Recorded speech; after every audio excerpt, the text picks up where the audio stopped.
Hello, good evening, and welcome to the Majority Show, broadcast live every Wednesday at 7 p.m. I'm your host, Mark Devlin, and this is Scotland's #1 anti-nationalist show, going out YouTube, Twitter, and on Facebook. Tonight, we have a packed show for you, so much going on, and I'm here with co-hosts Niall Fraser and Mary Devlin. Good evening, everyone. Yep. Okay, so what are we going to be talking about tonight, Mary? Well, tonight I'm going to be talking about more money being squandered this week on the disastrous DRS scheme and on the ferries fiasco. Okay, now we'll be discussing the ongoing leadership sham.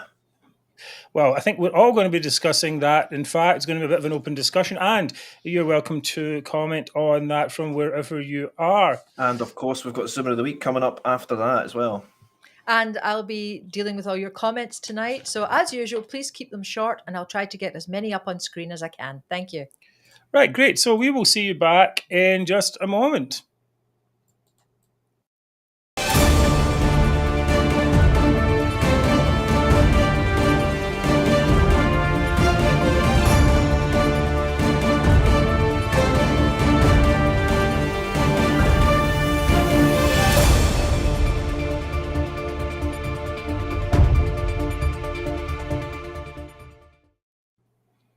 Right, welcome back to Scotland's #1 anti-national show, the Majority Show, and we're glad to have you with us tonight. We changed the format around a little bit, so now we get off to a quicker start, but we still, before we do that, give thanks to our friends over at UK Union Voice and United Against Separation Facebook pages for having the kindness to let us host the show on the pages where many of you are watching tonight.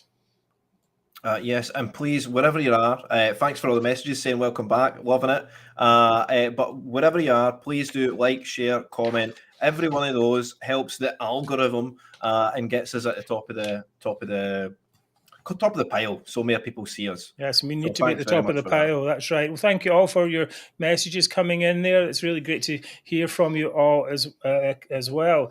Right, let's start. Jump into it straight away. Big news, of course, was this week, aside from all the other big news, was that Peter Murrow, the CEO of the SNP and Nicola Sturgeon's husband, resigned from the party after a membership row.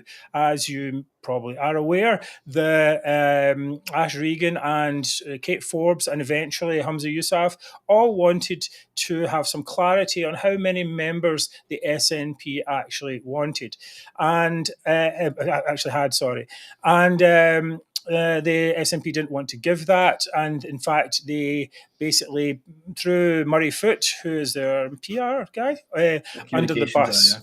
And so he had to resign as well. And then eventually they released the numbers, which showed that they had lost 50,000 roughly people in a very short time. What do you think of that, Niall? Well, I think it's the natural way of things. I think they were always going to hemorrhage votes, especially after the GRR. But people are just starting to wake up to just how sordid the SNP actually is. People starting to detest everything they actually stand for. The carrot no longer has appeal.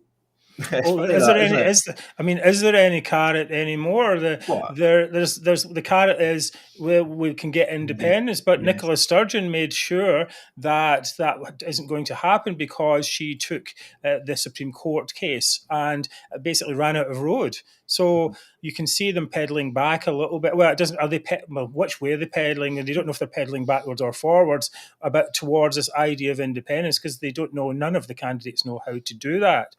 Mary, you get any thoughts on the reasons for the decline in the membership? Well, I'm not sure, but Stephen asks, do you guys think that not giving the true SNP membership, that there was a plan to wangle the leadership result? I'm with Stephen on that. Absolutely. Why would they shield the numbers in such a way if they weren't going to use that information? Well, possibly. I mean, certainly they didn't want to give out bad headlines that the numbers had declined so precipitously. So that might be a separate issue from the leadership or not. I mean, there's just plain incompetence in there. But I mean, really. There's only so many times you can ascribe incompetence before it's malice. Yes, well, that is very only true. so I think many that is times. very true. I think it might have been a matter of momentum. When people are leaving and find out that other people are leaving, then more people will leave. Yeah. I think they were probably trying to slow down if I can call it like a snowball of people leaving. The snowball's rolling down the hill and it's gathering momentum, and they're just trying to slow it down and try not to let people know that other people have actually left. That's a great Yes, analogy. well, there are quite a lot of reasons, we guess, for people leaving. As Niall said there, gender reform is a big one. But a lot of those people who prioritised the rights of women over independence have left the party. Perhaps some of them are saying that they are without a home right now, don't know who to vote for. Some of them went to Alba. And not for all the good that's going to do them. And of course, there is the lack of movement on independence, general incompetence, highest drug deaths in Europe, and so on.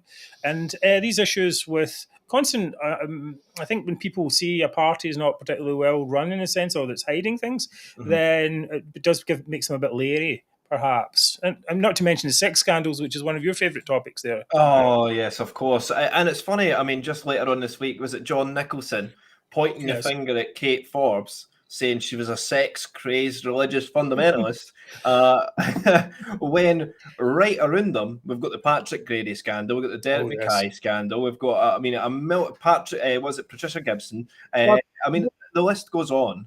Yeah. It's just incredulous that it points to somebody that's not been accused of anything in her entire life. Just wild stuff. Yes, well, that was quite strange. We did actually, for some fluke, we actually saw that live, and we were like quite aghast to see that. Sex crazed and Kate Forbes are not usually in the same sentence, are they? No. Well, we don't know what's going on there. Well, behind closed doors. Yes, okay. Anyway, and also being led by the nose by the Greens. And I think perhaps many SNP members are like, what's going on with this? Insiders would perhaps say, well, why are these people making policy rather than the SNP, our own people that we voted for example? So, I mean, that's a thing that you talked about, I think, before, Mary, didn't you? Oh, I seem to talk about it every week. I mean, last week I was asking the question, why are the SNP letting the Greens make all the policies? Why are all those policies being enacted? And the question last week was, what are the SNP getting out of it? Which David answered quite well. They get a lot of votes, basically. They get the Greens to vote with them, and they kept John Swinney.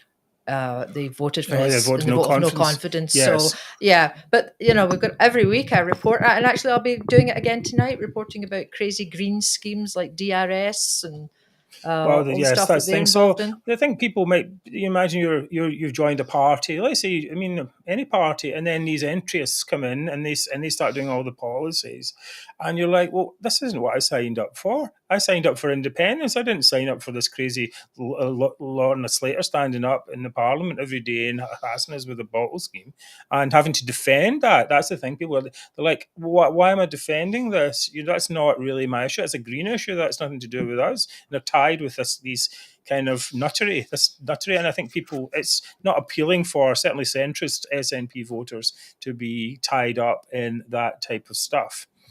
So yeah, I mean, the resignation, one other thing about the resignation I noticed actually when the numbers came out, let's see if I've got this here, that I did a wee spreadsheet here, and you can go on Twitter and see that here, and basically we were able to make a calculation about the membership, because we had the membership numbers for last year. I was able to make a calculation to say how much money the party made during last year. And if you assume that the average monthly dues is £2, then that shortfall from the previous year was minus £534,502, which is mysteriously close to, or conveniently close perhaps, to the missing 600,000. Mary, any thoughts on that? My thoughts on that are that they weren't expecting a big drop in the membership, so they kept all their expenses the same as the previous year, or they didn't react quickly enough. Suddenly they had a shortfall of nearly £600,000, and lo and behold, they had some money in another bank account that they were keeping separate. And As they you thought, do. well, we're going to have to use that. Otherwise, they probably have to take on big loans or declare bankruptcy. So they thought they would use the £600,000 for that. But that's just my thoughts. That's just pure speculation, although it's entirely true. And yet, we're supposed to believe that nobody noticed the membership numbers plummeting. Yes. When what you're saying quite correctly, the money's plummeting. You would notice the money quicker than you notice the membership. Exactly. Yeah. Especially if you're running a business like the SNP is. It's an industry. It's a business. It's not been run as a political party. Well, I think that's a very good point there. You know the money coming in, and you know and even if you only know it in general terms, you still would notice that if a huge chunk of your followers left, which brings us on to the very next part. Okay, so Sturgeon's on a vanity tour, going around London, what they call London studios, saying how great she is and clapping seals who don't know anything any better about Scotland to applaud and praise her. It's not a very good scene. And of course, I don't actually have this clip. She said that they were growing pains. The party was going through growing pains. But it's just the opposite, right? Yes. Growing. No, it's the exact opposite. And she's trying to say that the party was some kind of adolescent, that they hadn't matured into adulthood. Right. They were just having some growing pains. Yes, they were having issues with their gender identity as well, perhaps, if you extend that metaphor to some extent. Well, they're always talking about a yes movement. It seems like many people were actually just saying no to any movement at all in the party. Now, the thing here is that if Nicola Sturgeon knew, and she said she didn't know about it, right? So, but if she did actually know about it and didn't do anything about it, well, what does that kind of make her, right? I mean, if she didn't take any action on it, then it makes her a bit of a fool, really. And on the other side, if she did know, and now she's telling us she doesn't know, she's a bit of a liar. Well, she lives in the same house. Well, that is a very important as the SNP CEO. Yes. You think even over the dinner table he would have said, "Oh, don't feel like my dinner tonight because our numbers are way down," and she would have said, "Well, tell me about it." I don't think Peter. we can afford Marks and Sparks tonight. It's going to have to be the Tesco meal deal tonight. We've lost so many members. Right. Oh no, no! I don't think that. In fact, are they even allowed to have that conversation? Who knows? Who knows? You think you might mention it in passing sometime. Oh, by the way, we've lost 25% of our members. But don't let it put you off your dinner. Yeah. And then, of course, she doesn't know a lot of what happens in the house. You know, she didn't know that that he gave the party 100,000, or at least is low to say where that money came from. He has his own resources, which we talked Peter about. didn't know when Alex Salmond was sitting on his sofa talking to Nicola, remember? Yeah. It's a bit of a strange house. It kind of begs the question whether they actually live in the same house. Although we did see Peter in his PJs, in his pajamas the other day, so perhaps if he doesn't, he's putting on a very good act, I have to say. That's good. Now, some people cast aspersions on their relationship. We don't do that on this show. Anyway, Nicola's part of the what's it called? It's part of her victory tour or whatever it is, victory lap that she's undeserved. She went on about baby boxes. Right, here we go. Because obviously you have personal experience of that, which you've mentioned before, about miscarriage and stuff like that. So just explain a bit. I mean, it's an incredible thing. Well, the baby box is a box of it. We borrowed the idea from Finland, and it's a box, quite a big box, full of the basic essentials that a new baby needs. And it goes to everybody, regardless of income. It's not means tested. And it means that every baby in Scotland literally has the same start in life. The same cardboard. I think it's right. It's okay. Because you got a baby box. It's funny. It's a bit difficult. It's ridiculous. Absolutely right. ridiculous. Every baby in Scotland gets the same start because they got the box with a few items in it.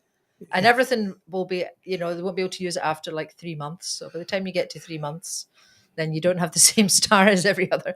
Well, I mean, this is the thing, right? They give it's not even the idea that's giving the box to someone in a poor, deprived area of Glasgow, for example, or Edinburgh, or whatever, is going to like be a single mother, maybe. Yeah, it's going to level up that child to the same point as giving the same box, to a millionaire somewhere, in their castle.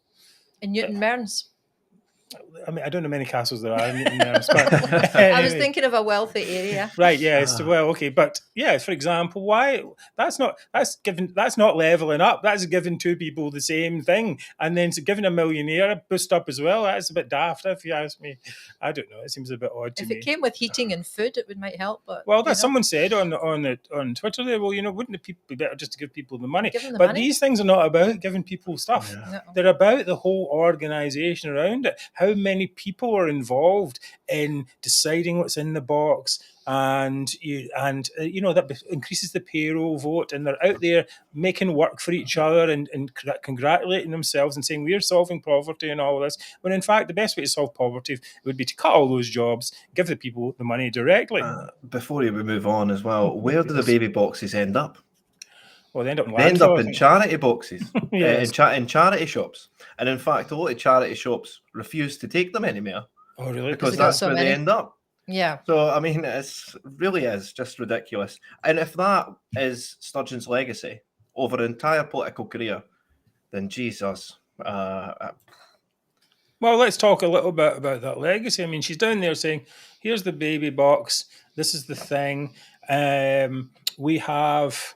this is a big achievement. So we never talk to nationalists. It's the baby box and free prescriptions. Notably, both of those are paid for with UK money.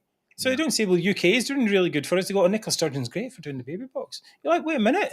That's not the way it works. This is the UK money and just spending another way.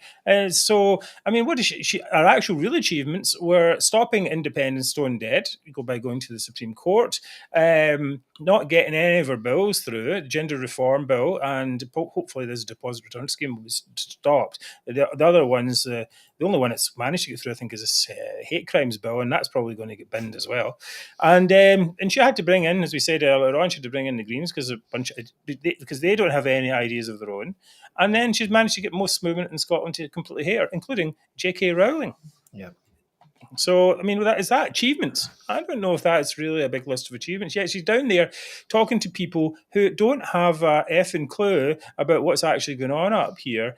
And it's kind of sad in a way to see that she, basking in the glow. And I kind of think that's what she's trying to do as well. And maybe this idea of getting this international job or whatever it is, to go out. The further away from Scotland she goes, the more she'll be lauded, as it were. I think you're spot on, Mark. I think you're spot on. And you're right. She wouldn't have got the same treatment. I think you put a tweet out earlier in this week that she had to run to the London media. She wouldn't have run to the Glasgow or Edinburgh or whatever it is, because she wouldn't get the same treatment. No. When in London, she's thought of as this dame, whereas up in Scotland, she's just despised universally. Yeah, and I mean, they can just say to her, the problem is they can ask her one question, is Isla Bryson a man or a woman? And she just fold in front of them. Now, of course, she's not going to get that from these, loose women, so-called, as it were. I mean, ultimately, we have to say that, she picked the wrong strategy. And not to say that another strategy would have worked, but in 2014, we said this before on the show, she had the opportunity to reconcile with the result. They lost, and she could have said, look, we're going to move on, we're going to make Scotland the best it can possibly be, work with the UK government to make sure that everyone is getting the best benefits and so on from it. But she didn't do that. She didn't reach out to no voters even once. I can't think of a time when she ever reached out to no voters. She never did. We've never mentioned it in the 3 years we've been going. She didn't go to the service of reconciliation, and she led her supporters to believe that a referendum was always around the corner when it wasn't. Not at all. And you see those front pages of the National, they've got them all stacked up. It's coming next year. It's coming next year. It's just around the corner. We will be free. All this type of nonsense. And, she just led on these people. And now she's got swanning off. And I think quite a few people are beginning to realise that, swanning off with the chaos behind her. Yeah, the illusion is disappearing behind her, actually. As she left, the illusion has just evaporated. and we've been left with the three leadership candidates. Hamza, okay, this is we've been left with. It's funny that she said on Loose Women. I think it was on Loose Women she said, but she's left a really solid foundation. Yeah, I saw that. Solid core foundation for the new leadership candidates. It's just nothing she says can be further away from the truth. Honestly, it's just ridiculous. Well, that is the thing, that she basically, she'd hired so many sleazebags, incompetence and scandals-ridden folk that she had to do all the work herself, leaving basically no successor. I mean, we all saw her do the finger snap to Hamza Yousaf. If someone did that to me, I'd be like, what? I know, who do you think you I know, are? Yeah. don't do that, Mary. That's what I'm saying. I would never do that to you, Mark. Exactly. Never. You're like, no, come on, and spit in public. Anyway, no, that's not the way it works. Built on jelly. Alan Jack's correct. That's right. Built on jelly, indeed. Right, in a few seconds, we will be moving on with the more talk, which is going to be about the actual leadership contest itself. We should have a few videos to show about that. But first, if you like what we do, you like the show, please consider donating to The Majority. We are working every day to help to amplify your voice. And so please donate at our website. It's very easy. Go to themajority.scot and we will, you can just follow the links, and anything you can donate is most appreciated. We would thank you that very much. All right, so we will be back in a second.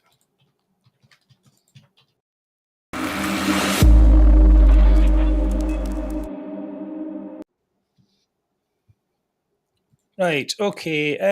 Actually, I forgot to mention this at the beginning of the show.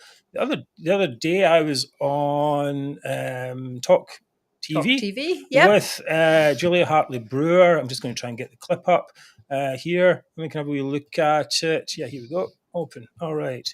Let's have a look at this for a bit. Anyway, we're just talking about Sturgeon's legacy. How do you think it's going to play out? Do you think there will be talk about a rerun of this leadership election after all the shenanigans over the membership and basically lies being told about how many members the party had? Well, I don't think there'll be any rerun. I don't think that suits the candidates in any way, and they've all said that they're going to be happy with the results as it stands. I think inevitably the party is going to split. Hamza Yousaf is going to continue Sturgeon's legacy. He's going to fight the UK government over the trans rights or gender reform bill for the next year, and that's going to ensure bad headlines for them for a whole year, and on a policy that is very unpopular with most Scots. And then Kate Forbes, and I'll just finish on Kate Forbes, is she's going to split the party because she's basically what we call a Tartan Tory, and she's almost more of a Tory than the Scottish Conservatives. So, if it wasn't for independence, anyone, there's so many people in the SNP who will just walk when she. Yeah, it is going to be absolutely fascinating. Right, so that was a wee bit there from that. The full thing is available on our YouTube page, which I hope some of you were watching, and that gives us a wee opportunity to say, please subscribe to our YouTube page. It's going up and actually increasing in numbers, and please join the crowd. That's what we were looking for. Right, so it was quite good talking to her, but it was a very short interview this time, only 5 minutes, and she liked to talk quite a lot herself. I think there's a bit of a rush going on to get to the next thing anyway, but it's quite good because you got some good points in there. Yeah, I mean, that's part of the thing. Is a part of the thing. What we do here is we're trying to, as I said in the donation thing, there is try to amplify your voice, because where are we hearing these people saying these things on national TV? We don't get that, and what we've got, in fact, is people who pretend to be Tories and who appease most of the time, and it's just not really right as far as I'm concerned. Okay, we're moving on to the leadership contest itself. Well, first of all, why are they having so many of these hustings? It's driving me daft. And I think it's putting off a lot of people not watching them anymore. And why are they having? They should have had 2 or 3 big ones and just let it go. But have you any thoughts on that, Niall? Why there's having so many?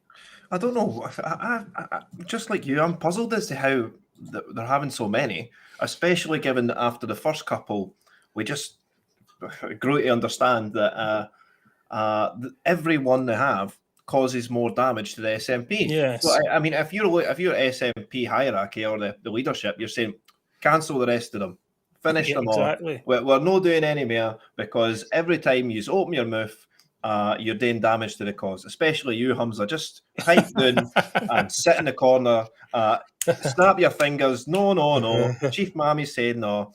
Get back in the corner, because every time they open their mouth, it's just a damaging. I mean, straight after the first one, remember, the independence thermometer was going to be erected in yes, that's right. George Square and Princess Street in Edinburgh, as if it's going to make a slightest bit of difference. It's just more money for a useless cause. I mean, I think they felt kind of guilty that they seem to think that the 6 weeks was a short period. I think it's a painfully long period. It really is terrible, I have to say. It's just going on and on and on, doing my head in. I mean, as you say, they've every time as a gaffe, and this yesterday's the big one was, and we'll come on to some of the other ones. The big one was that Yousaf says Scotland's subject to foreign government at Westminster. I mean, what kind of thing is that? Yeah. It's really something, and that's kind of like the level. I kind of expect that from nutters on Twitter, of which there are a good many, or flag wavers on All Under One brain cell march. But I don't expect that from the First Minister. Potential First Minister. Yeah, it goes on to say that he would attend the King's coronation and all that stuff as well. So it's where's this guy sit? He's sitting right in the middle of the fence. He's saying it's a foreign country, and yet, hello, King, there we go. Yes, honestly, the guy doesn't know, what side of the bed he sleeps on. Well, that's true. I mean, there has been quite a lot of flip-flopping on this campaign. We have that there. They say, we're not going to go to the coronation. What we're going to do is we're going to go in some march with 300 other losers and they're dug.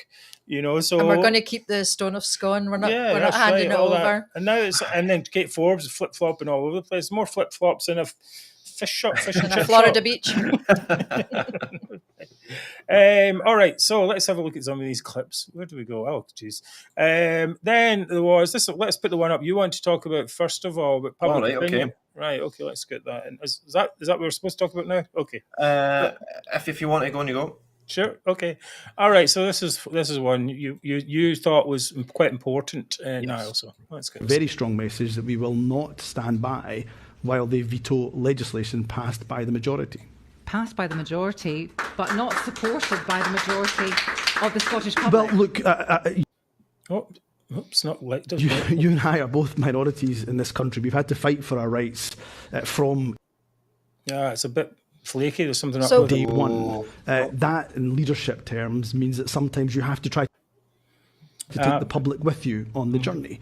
If it comes to minority rights, and we only ever went with the majority, I think you can speak to any minority. Right, well, that's not working very well. You have to summarise that one for us. Basically, what he's saying, in terms of the Gender Recognition Act, right, he just basically throws my opinion, Mary's opinion, Mark's opinion, anybody else that's listening today across Scotland, just right under the bus. Totally thrown under the bus, off the roof, doesn't matter where it is. Your opinion does not matter. Did he say that the majority opinion doesn't matter? Yes. He said public opinion doesn't matter. Yeah. That he has to lead public opinion. How is he doing that? Anyway, as if our collective voice and public sentiment is somehow null and void to this guy. Mm-hmm. That's what he's saying. That does not compute with democracy. Not at all. I think it's sickening. Well, I noticed also that when he's talking there, and you might see that in some of the other clips if you watch the thing, that when he comes under pressure, and I think he does look as though he's under pressure, he reverts to this talk about minorities. I'm a minority, respect me, and okay, fair enough. But when you're talking about rights, okay, people of Asian descent in the UK don't have any less rights than anyone else. Or any more rights for that matter. So I don't really understand where he's going with it. Again, maybe it's this idea of being a foreigner somehow, not being in place or whatever. I'll give you an example. So exactly, Ian, I was enlightened to what's happened. So Hamza's family sued an estate agent back in the day because they said that there was racial discrimination about them getting a house or whatever it is. They sued an estate agent, right? Fast forward to just a year ago or two, and they're doing the exact same scam. They're suing a nursery over perceived racism. They're rehashing the same old stuff. You're correct, Mark. He resorts to, woe betide me and my minority, and even tries to pull in the bloody moderator of the debate. Yeah, I know. And even she's like, whoa, it's got nothing to do with minorities, Hamza. Come on, it's public sentiment we're talking about here. It's got nothing to do with minorities. It was a bit of a strange one. Right in there. Definitely. But the race card like it's a Yu-Gi-Oh! Exodia. It's unbelievable what he's doing. Just outrageous. Well, Doug says he goes for the race card at the drop of a hat. Yes, it is unfortunate. And I think, while there is racism in Scotland, it's not as particularly endemic. The fact that he has the possibility to be the First Minister of Scotland kind of disproves that to some extent, or proves it whatever way you like to look at it. But things... As you said, things weren't all that great in the rest of this Times thing. I really don't know why they did this. In this one, the audience are actually laughing at him. Is it fair to say that no law is perfect? Do you regret not voting for amendments that would put rapists in women's prisons? No, I don't, because there was a substantial discussion, of course, on that amendment. Outrageous. What we have done is updated. You haven't had to pass an amendment. We've updated the SPS policy, which says that, of course, if a man with a history of violence towards a woman shouldn't be in a female prison. Now, of course, in the Isla Bryson case, that was a mistake. Well, of course it was a mistake. Of course it was a mistake. And of course it has nothing to do with GRR, because GRR is not in force. I totally dispute what you say. You can shout all you want, but the bill, I'm afraid, a policy based on self-ID. The bill is not even enforced. So anybody it doesn't matter if it's being enforced. It's the perception that it can be done. This GRR, you can just self-ID. It's because they've passed it through the Scottish Parliament that it cements it in the culture, and now people are using that as a means to sort of escape their biology. And in the case of Isla Bryson as well, you couldn't be more clear-cut. A double rapist getting bitten, put in a women's prison. And of course it revolves in GRR. Of course it does. It would be happening all the time if the GRR had been passed. Yes, exactly. That's the thing. I mean, you can see how the audience took that. They're just laughing at him there. And, just like, and he looked really under pressure, and he looked quite tired as well, I think. A bit tired and angry. And I mean, to be honest, now if I had to listen to Ash Regan, every day of the week, which is what's happened, I would be pretty tired and angry as well. It's just no, I can't handle that. But, I mean, if he's like this before, the vote has even come in, it's like he's only been doing this for a few weeks, right? How is he going to be the First Minister of Scotland if he's having to deal with these things every day? If he's tired and angry already? Well, I mean, of course, in dealing with the morons in the Scottish government, well, of course, now we know why Nicola Sturgeon was so cranky all the time. I was going to say that. What she has to deal with. Can I just jump? Duplicitous makes you stressed out. Can I just jump in with this nice little message, because I don't want it to scroll away before we deal with it. It's Billy says, "You guys are a breath of fresh air in all this corruption." Well, thank you, Billy. That's very kind. Thanks, Billy. That makes thank you for all the other messages that have come on through the show, which have been really good. We do read them all as they come through, and Mary did a great job in getting them together. Now, talking of Ash Regan, here's her on the talking about division. What would the next First Minister do to heal the divisions in Scottish society? Ash Regan, please. Can I ask a follow-up? Divisions in what sense do you mean divisions? Can you explain? Oh, God. It's bad when the audience are laughing at you. Like the pro-independence and people who are not pro-independence? Is that what you're talking about? No. Aye. Aye, that's what we're talking about. Okay, so we Jack is off. Gaping division. And we haven't had that question so far. Do you not believe there are any? Yeah, I'll take some time to think on that. Okay, fine. So I fundamentally agree. I'll take some time to think about that, the divisions in Scottish society. Nobody's told Ash yet there's divisions. In her credit, she actually comes back with a better answer than the other two. I mean, if you go back and watch it, she does have a think. I do, out of the three candidates, I think that she's actually got a brain in there. Oh, really? I don't know. I think she's been fed. Well, what's happening, I think, is that Alex Salmond, puts his brain inside there for a wee while when she goes in telly, and then you know, the brain transplant I think between the she's two got of him them. on the earphone, so she had to wait for yes. Alex to come up with the answer. Oh, that's She's probably got true. the earphone in her ear. She's got, you know. Telepathy. Yes, and John T, we totally agree with you. We will be talking a lot more about what comes next for the Scottish Parliament over the next few weeks. Got some special things coming for you on that. Yeah, I mean, what division? You're like, what?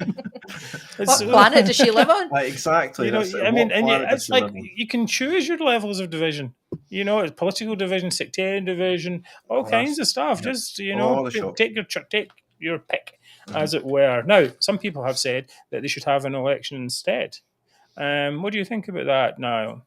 I think there should be an election. I think there should be an election almost immediately. The thing is, I don't think Labour or Tories are ready for an election. A snap holiday election now would throw the whole place into chaos. Because at the same time as the SNP's totally being destroyed, I mean, the SNP are basically finished, guys. The party's over. It's gone. Everyone's fleeing them. Never mind leaving. They're fleeing them. The ship's sinking. If you think about the leadership contest, the way I'd like to describe it, you know, towards the end of Titanic, you've got Rose and Jack. They're on the edge. They're on the very edge of the Titanic as it's coming down like that. That's a good bit. This is where your free leadership candidates are. They're on the edge. Right, okay. And they're just waiting to hit the water. Right, okay. That's Don't let go, Jack. Yeah, they're bracing for the cold. Next. So everyone else he tells is fleeing. her, Rose, not to let go. Everyone else is fleeing. I've said last week or the day, just this week in general, they're a zombie party now. Their current MSPs and their current MPs are now, that is the last bit of power these guys are going to get. The last bit of votes getting thrown their way. I think in these poll results are going to be finished.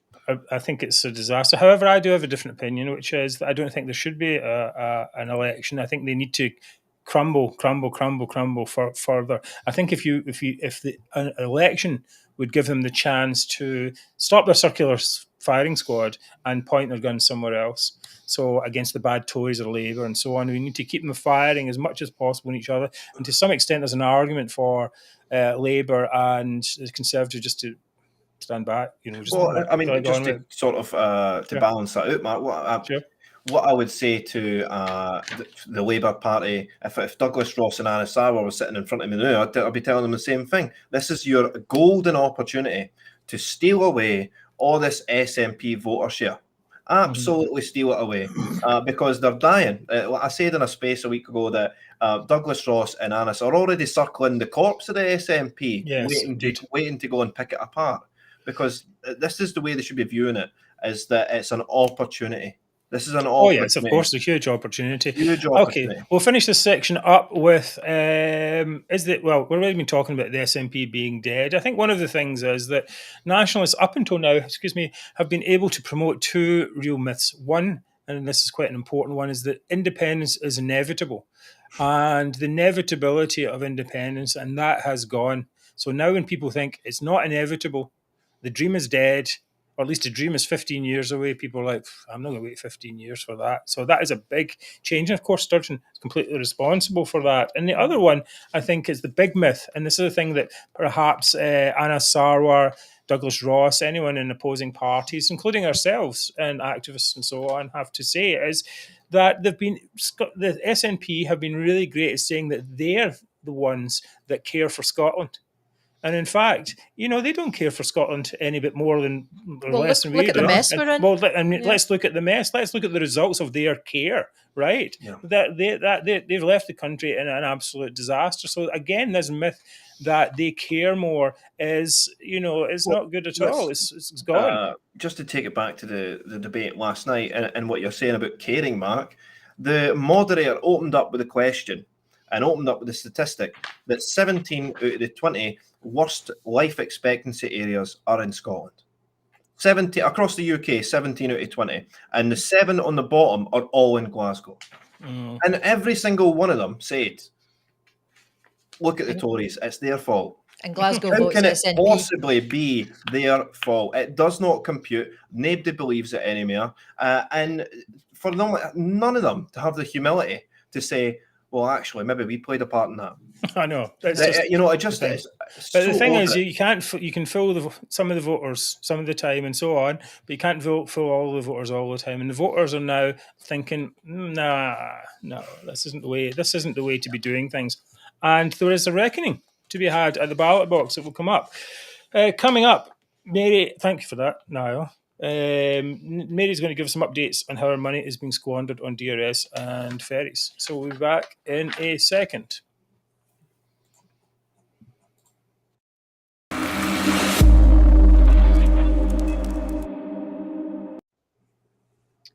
Right, there you go.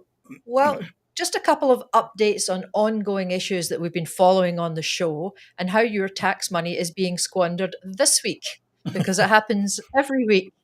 So let's start with Circulatory Scotland, who are the company that are doing the deposit return scheme. So Lorna Slater was under fire again this week, as she is nearly every week, over what people are calling monstrous, eye-watering salaries that are being paid to the senior executives of Circulatory Scotland. David Harris. Circularity. Circularity. Circulatory. Let's call the whole thing off. That's what we should do.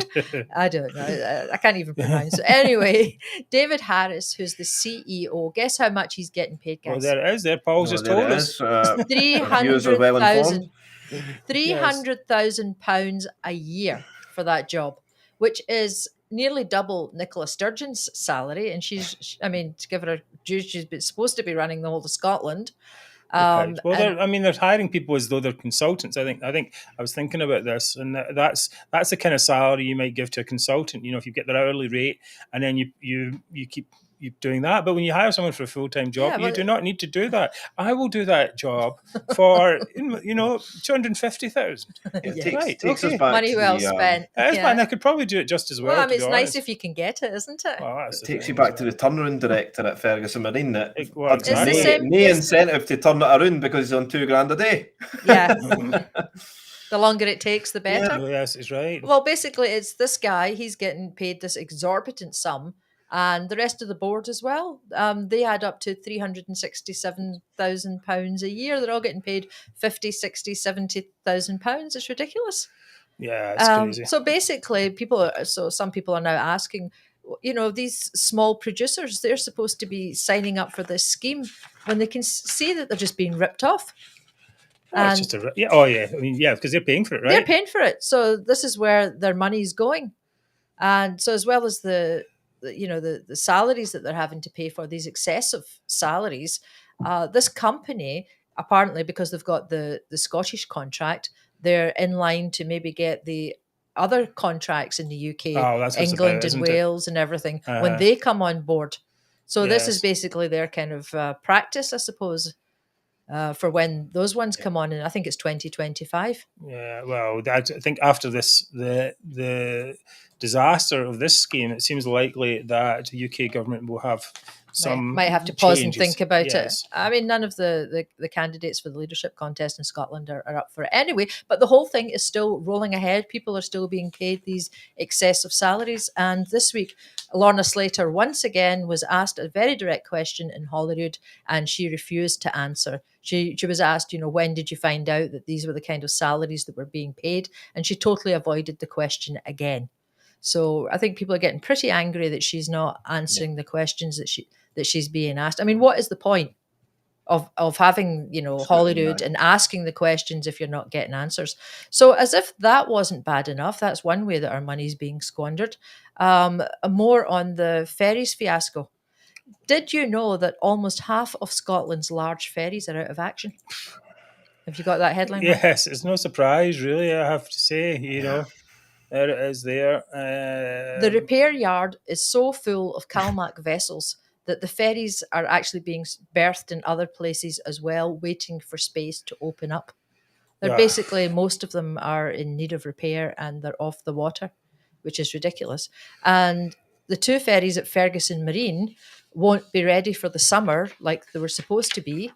Glen Sannox, which is the one that was launched with the painted windows, and it's supposed to serve Arran, and they desperately need it. It won't be ready till the autumn, which means it's going to miss the whole summer season, the tourist season again, which is ridiculous.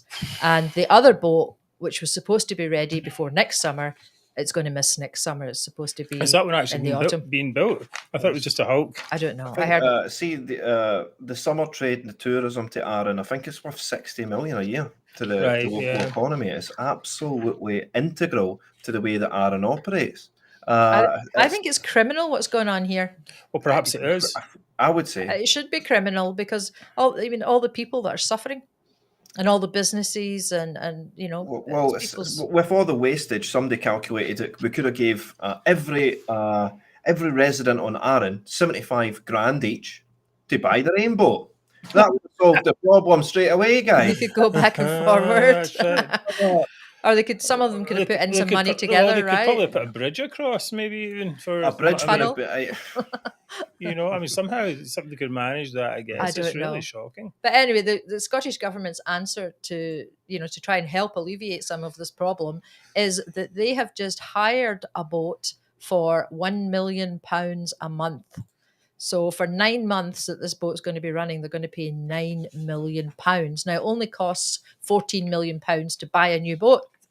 So they're instead of paying the £14 million and getting a new boat. Well, I mean, it's how long does it take to go over to Arran? It's like an hour, right? It's not like this isn't rocket science. You don't need Elon Musk to work in this particular plan. It's a boat. We've been building boats in Scotland for many years. People in the world have been building boats for many years. You can go to any place, you can get a boat. It's not that complicated. And why is it so complicated with these idiots? The thing is, if you can buy a boat for £14 million, why have we just spent next to £500 million on 2 boats that aren't even sailing yet? Precisely. So once again, guys, it's crystal clear that ScotGov have no competence in procurement, operations or negotiations, and no qualms about wasting boatloads of UK taxpayers. So see what you did there. Boat situation as well. So the boat costs 14 million, right? So how lucrative a deal? So I've bought a boat for 14 million pounds, and you know what? I'm going to rent it to the Scottish government for 9 million.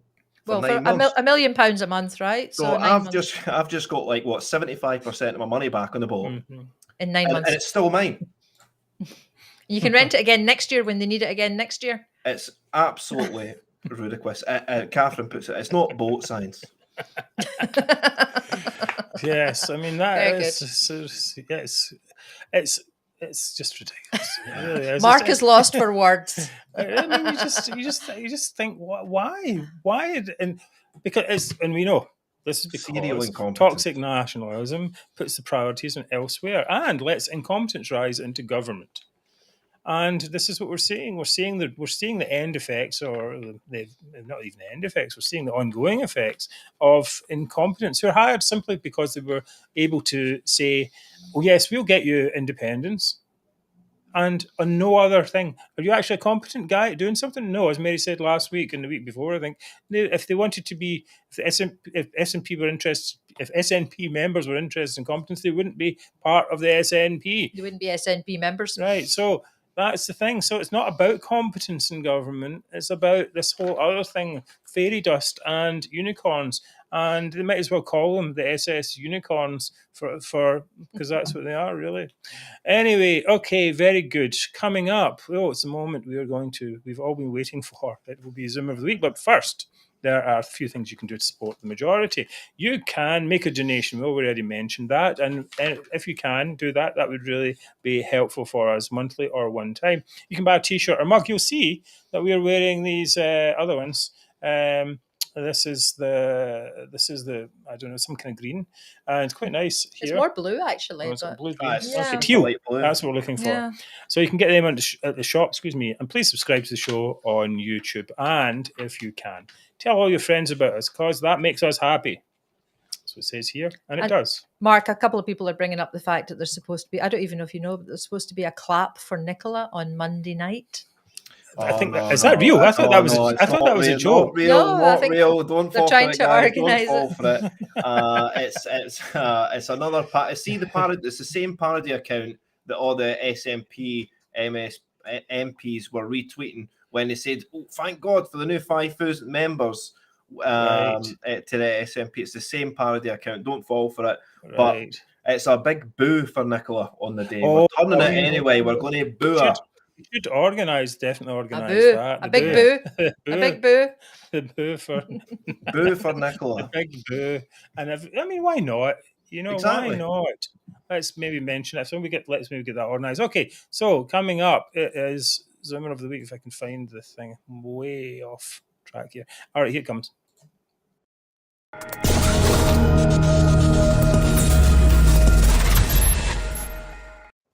Right, I'm first, so I'll keep it fairly fast. I think my Zimmer of the Week is Craig Murray. Hey. Now, you might know Craig. He was put in jail for revealing, or not quite revealing, half revealing the plaintiffs, or what is it, the victims of Alex Salmon's groping during the trial. And so I think he spent 6 months, 3 months, something like that. Anyway, he's a bit of a nutter. Yes, that's it. Actually, I met him in person. He seems very nice in person. But just a few hours ago, he, in response to Andrew Bowie MP saying, talking about Hamza Yousaf saying that the UK was a foreign country, he basically said, Andrew Bowie said, "I'm a Scot. I represent a Scottish constituency. I'm also Minister for the UK government. I'd like to ask Hamza how it's possible if it is a foreign government. Crass, offensive, idiotic. Playing to the bases is the best SNP have to offer." And yes, we agree with you, Andrew. That is a very good comment. But Craig there up top, he says, this explanation to your conundrum is simple, Andrew. Traitors have existed since time immemorial. Imagine that, calling another Scot, an MP, to boot, a traitor. You know, we talked. What was that earlier on? We mentioned that they were saying something. That Hamza said this thing. Like it's almost like something you get on Twitter. And now people like Craig Murray, who apparently was an ambassador for Britain at some point, to Uzbekistan, somewhere like that. He is saying that people who think that the UK is foreign, or don't think the UK is a foreign government, are traitors. Okay, that's just. I don't think we should have this. This is the problem. There's too many Scottish people who are willing to say these things. First of all, I think shouldn't be saying like that's let's come together and let's that we've got people, families, we've got business associates, we've got friends from across the UK. Let's do stuff with them instead of building a wall. It's like. I don't like to say it's like Trump, but Trump analogies are overused. But really, it just feels a bit like that. And they're going back to their core Anglophobia. Anyway, for that reason, for that type of language, I think it's quite offensive. That I'm going to nominate Craig. What do you think? Any thoughts on that, Niall? I mean, it's what does he deem a traitor, right? So I've done an experiment in one of my spaces a few days ago, maybe a week ago, where I asked what country we live in to these nationalists, because these spaces are quite a good mix of nationalists and unionists, and none of the nationalists could answer the question. So day one in my modern studies class, way back in high school, says, put your hands up, what country do we live in? None of us knew, because everyone's saying Scotland, everyone's saying United Kingdom, everyone's saying Great Britain. The country's name is the United Kingdom of Great Britain and Northern Ireland. We all were born in this country. So how in hell can we be traitors? Yeah, exactly. How? It isn't possible, Craig. It isn't possible. It's not. It's just not. It's just no right. That's what it is. It's not right. And it's not a thing that people should be doing. Calling other people traitors. Just like, it's so petty and nasty. It really is bad. Anyway, moving on. Mary's up next. Ooh.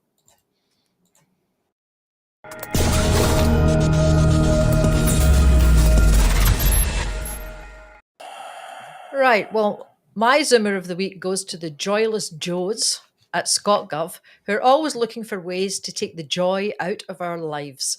And they now want us to stop swimming in the sea or paddling even.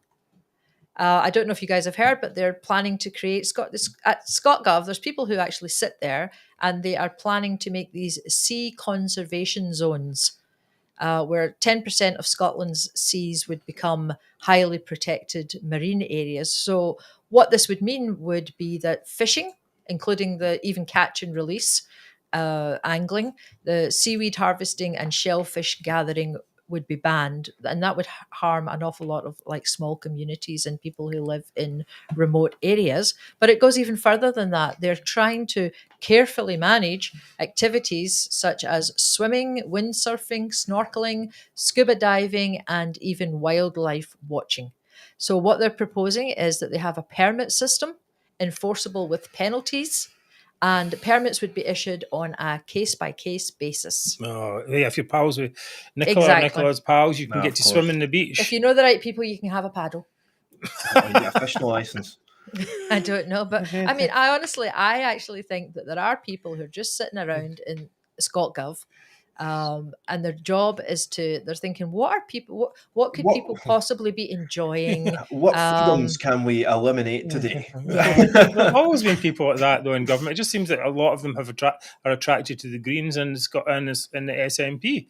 And, the rest of us have to fight for freedom. I think I said this many times in the show, if we didn't exist or we didn't stand up, they just roll over you. You have to stand up at some point. You say, I can't take this anymore.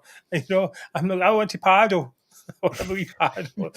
No paddling allowed. Oh, I mean, for God's sake. I mean, really, it's pathetic. Yep, it really no is swimming. terrible. I mean, that was one of our last places that we could go, wasn't it? We could go to the beach, we could go to the seashore, and we could, hunt for mussels and crabs and things like that. Well, that won't be allowed anymore. I mean, they've already tried to take away, alcohol as much as they possibly can with this minimum pricing, and they're trying to stop all the sponsorship. They're trying to ruin it for us getting around in cars. And if they can't, ban the cars, they're trying to slow them down. And of course, they were trying even to take away our free speech. Yes. So, but now they've come for the sand They and the sea. They would just take away everything. They would, that we hold dear, indeed. Yeah. And so that's not good. That was a good one, Mary. I'm calling them the Joyless Joes. Right, Joyless Joes. I think Jocks? Joes? No, something. okay, let's move Joe on. covers Okay. men and women. So. Right, okay.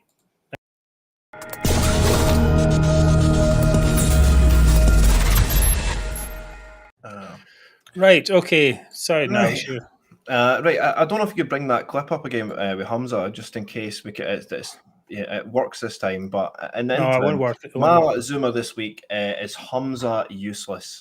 And it sort of tails in with what you're saying, Mary, because, this is Hamza useless was the very reason I got involved in politics. And you wouldn't be seeing me today if it wasn't for this guy.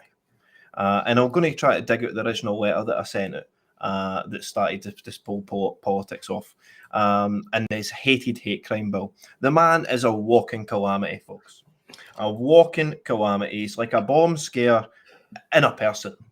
And I don't think he fundamentally understands what his job is. Right. I don't think he fundamentally understands what his role is.